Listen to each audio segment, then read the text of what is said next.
Kumusta ka, ma'am? Mabuti. Pwede ko bang malaman kung ano ang uri ng iyong negosyo? Pag-alaga ng baboy. Inahin po ba? Opo. Ilan ka po nagsimula mag-alaga ng baboy? Nag-alaga ko ng baboy noong 2019.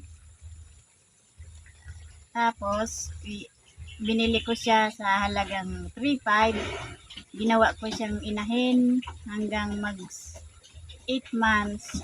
Pagkalipas ng 8 months, nagbuntis, saka nanganak.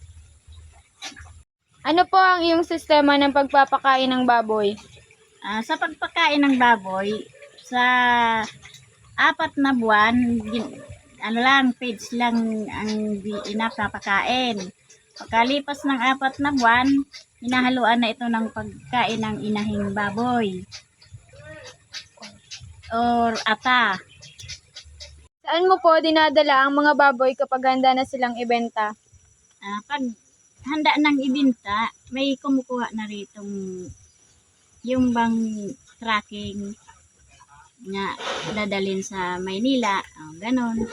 O kaya, Mayroon naman yung nagkakatay. meron ka po bang kasosyo sa negosyo mo? Mayroon yung asawa ko. Para saan po ang iyong pagnenegosyo? Para ito sa mga bata sa kanilang pag-aaral para makatapos sa pag-aaral. Tapos sa mga gastusin din dito sa bahay. Iyong plano para mapalago at mapalawak pa po ang iyong negosyo? Alagaan ng mabuti at padamihin para lumawak ang aking negosyo.